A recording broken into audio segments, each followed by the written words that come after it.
എല്ലാ പ്രിയ വിദ്യാർത്ഥികൾക്കും പുതിയ വീഡിയോയിലേക്ക് സ്വാഗതം. +1 റിസൾട്ട് പ്രസിദ്ധീകരിച്ചു. അപ്പോൾ വെബ്സൈറ്റ് കിട്ടുന്നില്ല എന്ന് പല വിദ്യാർത്ഥികൾ പറയുന്നുണ്ട്. ജയിച്ചോ ഇല്ലയോ എന്ന് എങ്ങനെ അറിയാം എന്നും വിദ്യാർത്ഥികൾ ചോദിക്കുന്നുണ്ട്. അതായത് എന്താണ് ഇതിൽ ജയിച്ചോ ഇല്ലയോ എന്നുള്ളത് എഴുതിയിട്ടില്ല. അപ്പോൾ എങ്ങനെ നമുക്ക് ജയിച്ചോ ഇല്ലയോ എന്നൊക്കെ കൃത്യമായി കാൽക്കുലേറ്റ് ചെയ്യാമെന്ന് നോക്കാം. വിശദമായ വാർത്തയിലേക്ക് പോകുന്നതിന് മുമ്പായി ആദ്യമായിട്ട് കാണുന്ന വിദ്യാർത്ഥികളുണ്ടെങ്കിൽ തീർച്ചയായും മറക്കണ്ട, സബ്സ്ക്രൈബ് ചെയ്ത് കൂടെ പറയാൻ പ്രത്യേകം ശ്രദ്ധിക്കുക. ഇനിയും +2 കാലഘട്ടത്തിൽ നിരവധി അറിയിപ്പുകളും ഒക്കെ ആയിട്ട് കൂടി ഉണ്ടാകും. അപ്പോൾ ഇതുപോലെ തന്നെ സബ്സ്ക്രൈബ് ചെയ്ത് വെച്ചവർ തുടരുക.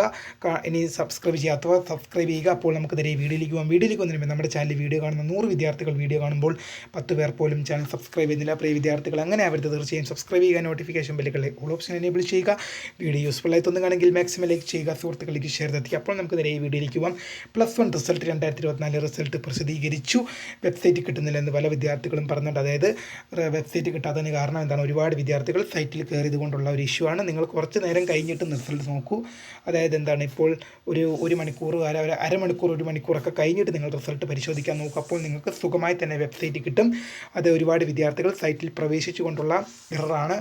അതുകൊണ്ട് തന്നെ ആ ഇഷ്യൂ കുറച്ച് നേരം കൊണ്ട് തന്നെ ശരിയാവും. അത് കുറച്ച് നേരം കഴിഞ്ഞ് നോക്കിയാൽ മതി. ഒരുപാട് വിദ്യാർത്ഥികൾ സൈറ്റിൽ കയറിയത് കൊണ്ടാണ് അത് ഡിലേ ആയി കിടക്കുന്നത്.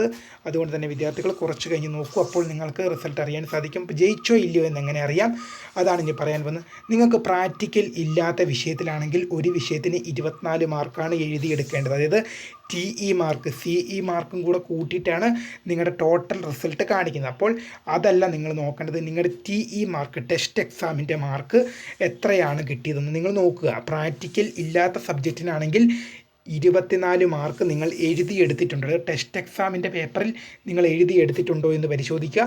24 മാർക്ക് എഴുതിയെടുത്തൊരു വിദ്യാർത്ഥി പാസ്സാകും.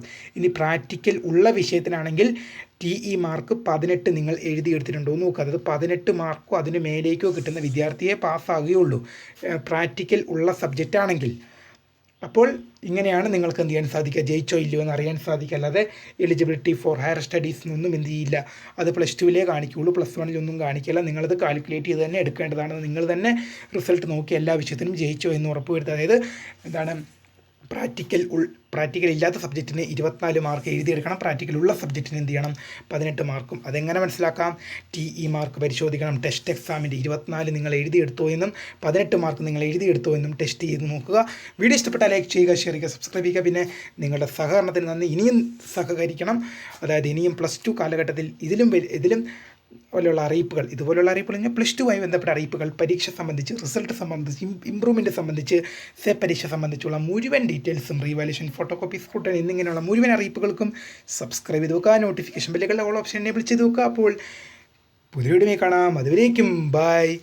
ഇസ്മീസ് കറിയ സൈനിങ് ഓഫ്.